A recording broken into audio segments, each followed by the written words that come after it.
student radio for Tampa Bay and the voice of Hillsborough Community College, streaming on the web 24/7.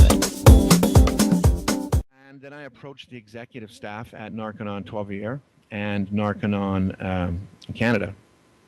And I said, these numbers are way off. I said, we are putting ourselves at a high risk here because we are advertising on the internet and brochures and expressing it to people who are needing help that we have this high success rate of 70% that is actually written down and marketed.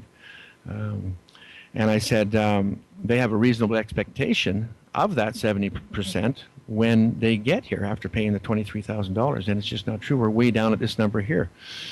And I went over the columns and lists, and they said, well, just take the column where they're unknown and put it into the column of doing well, because we can't, they said we can't look at them as not doing well because we don't know that. And I said, no, you can't do that.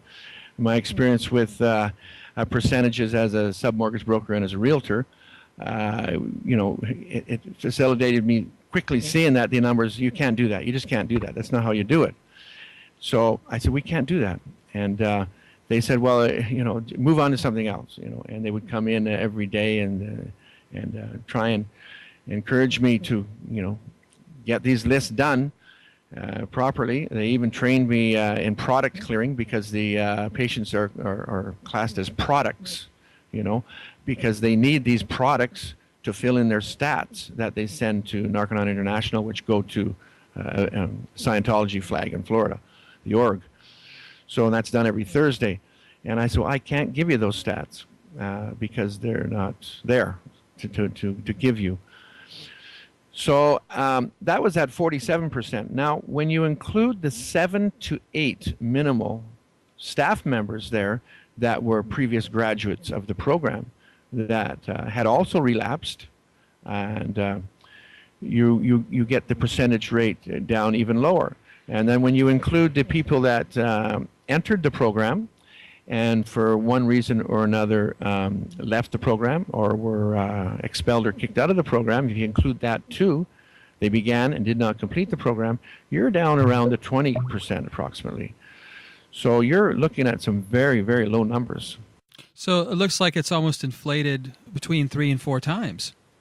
In some cases, absolutely yes. And yeah, it is, yes. Yeah, it's unfortunately, and it preys on vulnerable people who are finding this information on internets and brochures. And when you're looking for help for yourself or for a loved one or for a friend and you're the sponsor, you see these percentage rates, these success rates, and you think, okay, finally we can get them some help that's going to succeed. And you pay out a lot of money. Some people get mortgages on houses. They get loans from medical places, loan places. And they put out a lot of money, usually, their last dollar in some cases. Some go in there are millionaires, but in a lot of cases they're not. So, they're putting their last resources into a chance to get through their addiction, their disease, Yeah. They're very vulnerable at that time, so. Yeah, but even using their criteria, truthfully, it's 46 to 47%. That's worse than flipping a coin. Absolutely. Yes, absolutely. And those numbers are not embellished. I mean, I won't do that. They're just the absolute true facts, you see. You mentioned that it was $23,000, but you mentioned that the money goes somewhere. How is this money divvied up, and where does it go? Approximately 20% comes off the top. There's license fees. Narconon Trois-Rivieres is a licensed charitable. It's a registered charitable organization with the Canadian government. Okay, so the $23,000 is paid. Now you got FSMs, which are called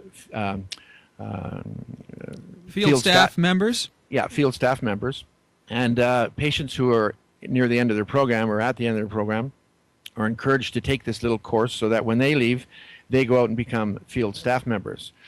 So there's a commission that they get for referring somebody to Narconon. There is a commission that the registrars get for bringing somebody in, and it's 10% each, And you're looking at about approximately 20% there, right off the top. And then Narconon gets the balance. And then they pay a license fee to Able Canada.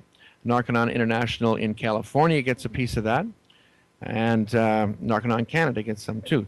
So it is. It seems to me to be bled off in a way that is unnoticeable.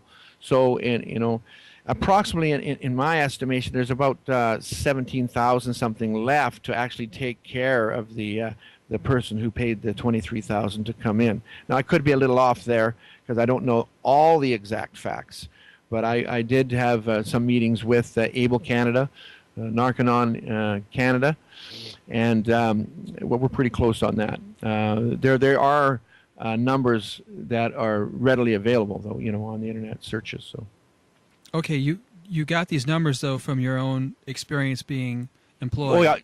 Oh yeah, absolutely. Told by executives in Narconon Canada. I had several meetings with them and on how things work and whatnot, and where a lot of that money goes to, in some cases, to the Church of Scientology. Okay. You were, as part of the Narconon program, you sweat out in a sauna, and you take massive doses.